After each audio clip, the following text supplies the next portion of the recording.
राधे राधे दोस्तों, welcome to my channel.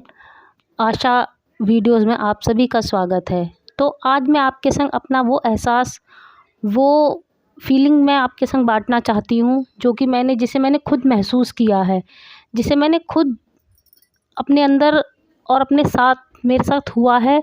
वो चीज़ मैं आपके संग बांटना चाहती हूँ। कहते हैं कि लड्डू गोपाल जी को आप एक सदस्य की तरह घर में रखते हैं, तो आपको फिर उनकी सेवा भी वैसे ही करनी होती है, उनको वैसे ही समय देना होता है, उनकी तरफ वैसे ही ध्यान रखना होता है। तो और अगर हम कभी भूल भी जाते हैं तो भगवान लड्डू गोपाल जी हमें स्वयं सामने से इस बात का एहसास कराते हैं, ध्यान कराते हैं कि हम कुछ भूल गए हैं, और मेरे संग ऐसा हुआ है। और चलिए तो देर ना करते हुए हम अपने वीडियो को शुरू करते हैं। और वीडियो शुरू करने से पहले आप लोगों से रिक्वेस्ट है कि प्लीज़ हमारे चैनल को सब्सक्राइब करें। तो बात हमारी पिछले सर्दियों की है। ऐसा हुआ था कि हम रात को सब सो गए खाना वाना खा के, और ठंड थी काफ़ी ज़्यादा। तो फिर मैं रात को सोते सोते मुझे ऐसा लगा, मुझे काफ़ी ज़्यादा ठंड सी महसूस होने लगी। तो मैंने रज़ाई ओढ़ रखी थी, फिर भी मुझे ठंड लग रही थी, तो मुझे लगा शायद मुझे बुखार तो नहीं है। फिर मुझे थोड़ी देर बाद ये महसूस हुआ कि शायद कोई छोटा सा बच्चा मेरे पास आया और मेरे से बोल रहा है कि भाई तुम तो रज़ाई के अंदर लेटे हो और मुझे तुमने ऐसे ही लिटा रखा है, ये तो गलत बात है। तो फिर मैंने एकदम उठ के देखा, मैंने आजू बाजू देखा तो मुझे कोई दिखाई नहीं दिया। तो मैंने कहा कि ये क्या बात हुई। फिर एकदम बैठे बैठे मैं सोचती, फिर मैं लेट गई। मुझे कुछ पता ही नहीं चल रहा था, तो इसलिए मैं लेट गई।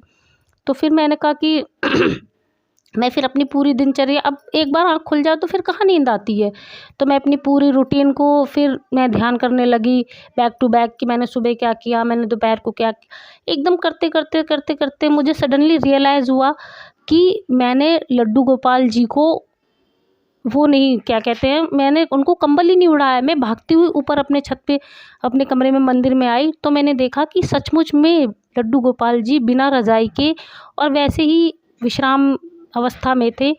तो मुझे एकदम मेरे रोंगटे खड़े हो गए और एकदम मेरे अंदर से आवाज़ आई कि क्या वो लड्डू गोपाल जी थे कि जिन्होंने मुझे ये एहसास कराया कि हाँ, वो ठंड में सो रहे हैं। तो फिर मैंने फटाफट से उन्हें रज़ाई ओढ़ाई। रज़ाई ओढ़ाने के बाद उसके बाद मैंने उन्हें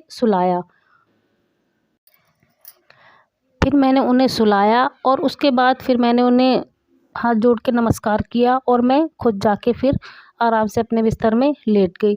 और लेटने के बाद भी यही सोचती रही कि क्या सचमुच में लड्डू गोपाल जी मुझे इस बात का एहसास कराने आए हुए थे। तो दोस्तों, आपसे यही गुजारिश है कि लड्डू गोपाल जी को अपने घर के सदस्य की तरह रखें। राधे राधे।